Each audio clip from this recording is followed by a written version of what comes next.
Ya akhirnya ya gini aja, malam tahun baru 2020 mau ke 2021 ya. Jadi buat kawan-kawan, selamat tahun baru dari saya, meskipun baru masih beberapa jam lagi ya.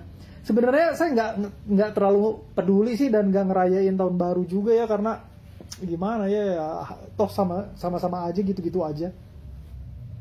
Ini kalau kameranya agak goyang-goyang nggak apa-apa ya, soalnya ini saya sambil tiduran karena memang ngapain juga keluar rumah sambil tiduran. HP-nya ini kameranya dipegang pakai tangan, jadi ya udah deh, gerak-gerak sedikit nggak apa-apa lah ya. Bicara mengenai Natal dan Tahun Baru, ini kemarin-kemarin kan saya sempat lihat ada beberapa postingan di sosial media ya. Buat yang senang sepak bola Liga Inggris, sempat ada yang ngebahas Boxing Day.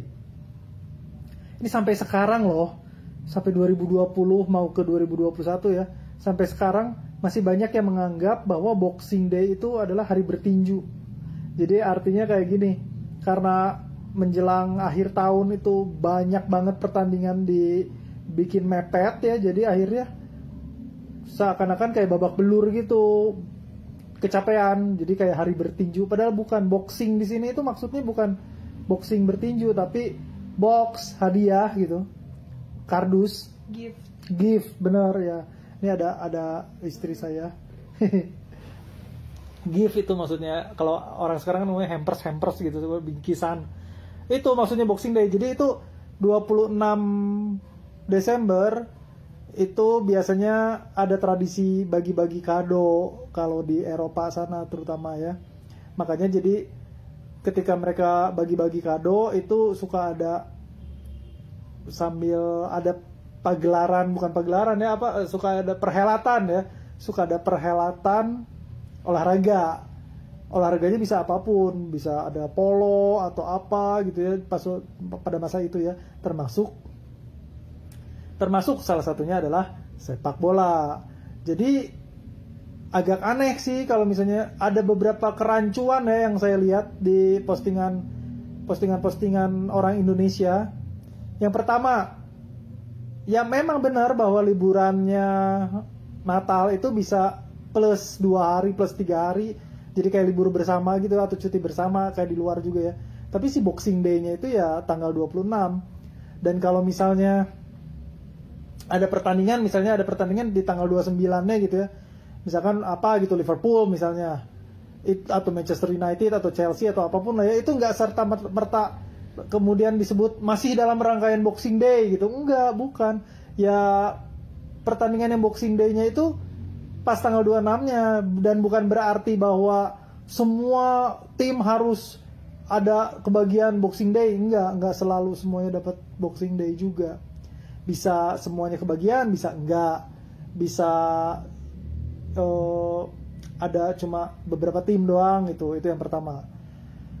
Terus kemudian salah kaprah lainnya yang saya pernah lihat kemarin-kemarin ya, itu ini jadi kayak ada apa ya, pertandingan persahabatan doang nih sedikit antara kawan-kawan di Indonesia, tapi terus mereka mencantumkan bahwa itu adalah bagian dari Boxing Day.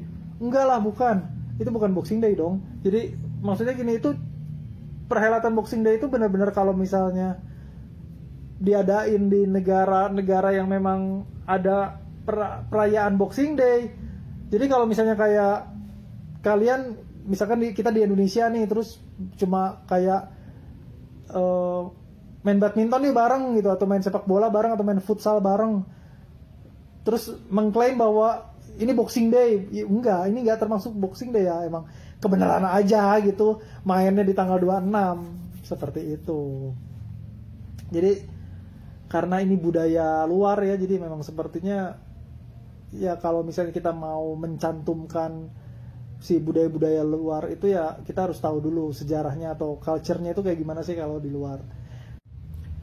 Kemudian yang berikutnya ya, biasanya orang-orang itu suka ngebahas mengenai resolusi tahun baru. Sepenting apa sih? Kalau buat saya juga sebenarnya nggak terlalu apa ya. Kalau dulu sih pas waktu saya masih tahun 90-an itu saya juga suka bikin resolusi ya. Resolusi saya pengen kayak gini, pengen kayak gitu. Tapi terus kemudian setelah dipikir-pikir,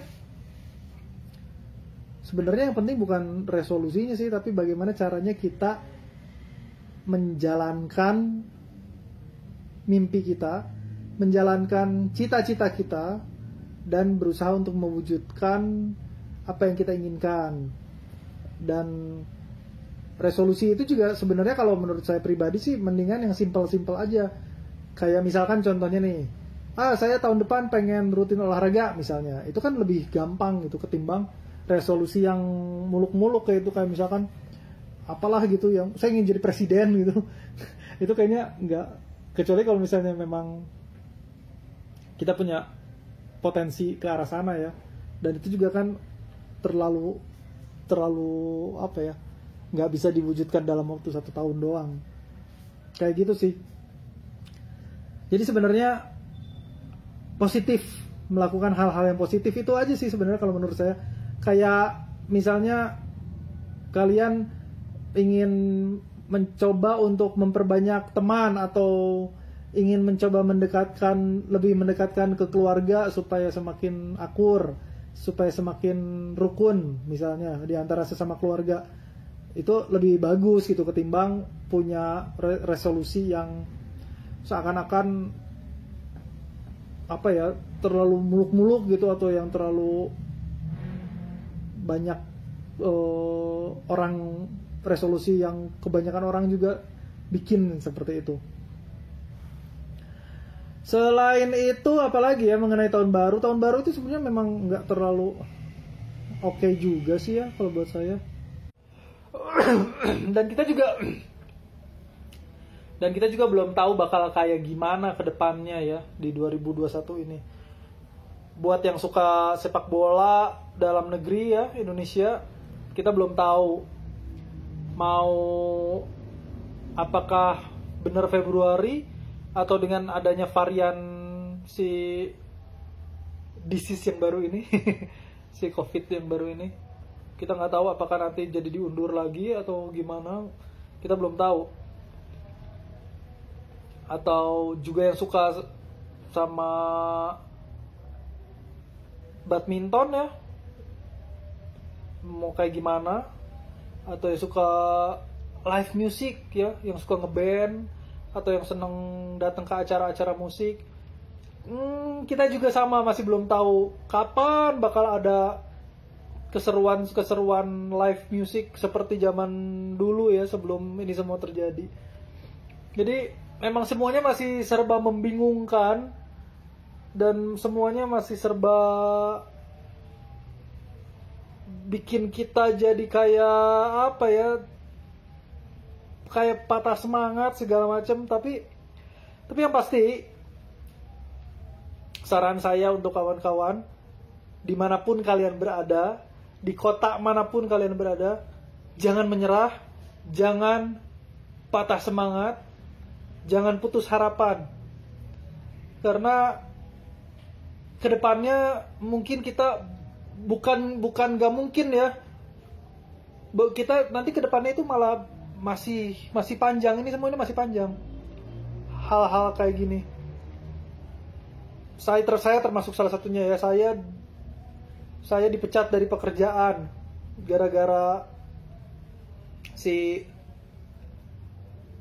kasus ya pandemi ini, kurang lebih ya, karena perusahaannya goyah. Dan banyak juga kawan-kawan yang masih sekolah nggak bisa sekolah. Dan kalau misalnya nggak punya orang tua kalian, misalkan nggak ngasih kalian kursus apa atau apa, pada akhirnya anak-anak, terutama yang anak-anak SD, SMP gitu, akhirnya cuma main HP doang aja, akhirnya cuma main smartphone dan nggak ngapa-ngapain. Dan mau kemana nantinya generasi bangsa kita kalau mereka cuma main HP doang gitu, terus diem nggak ngapa-ngapain. Atau buat kalian yang seneng nongkrong, ya kan, jadi susah nongkrong ya, oke lah, itu mungkin mencari nafkah lah ya, terutama buat yang mencari nafkah ini menjadi akan susah banget. Tapi jangan khawatir, jangan patah semangat. Kita sama-sama terus berjuang. Kita kejar 2021 dengan lebih berani, karena ya entah apa yang akan terjadi. Yang pasti stop.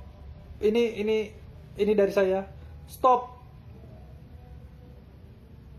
menyerang atau mengkritik atau menghina atau mengejek atau membenci orang lain hanya karena mereka berbeda dengan kita. Misalkan ada satu orang gitu ya, dia berbeda agama dengan kamu, atau berbeda ras, berbeda pandangan politik, atau berbeda kesukaan tim sepak bola, atau perbedaan apapun lah ya. Terus oleh kamu dibenci gitu hanya karena dia berbeda. Janganlah, udah. Jangan, please. Ini 2021 udah susah. Kita bersatu aja. Kita bekerja sama aja. Kita ciptakan yang positif aja.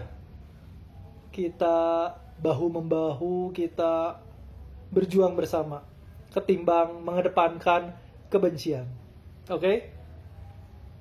Saya Albert Syadra Draktan mengucapkan selamat tahun baru 2021 untuk semua kawan-kawan. Meskipun saya pribadi juga biasa-biasa aja, nggak terlalu ngerayain. Tapi ya nggak apa-apa lah ya. Semoga kita semua diberi kesehatan, kesuksesan, dan kesejahteraan apapun itu. Dan ya, begitulah malam tahun baru. Saya di ranjang aja, nggak ngapa-ngapain, nggak keluar rumah.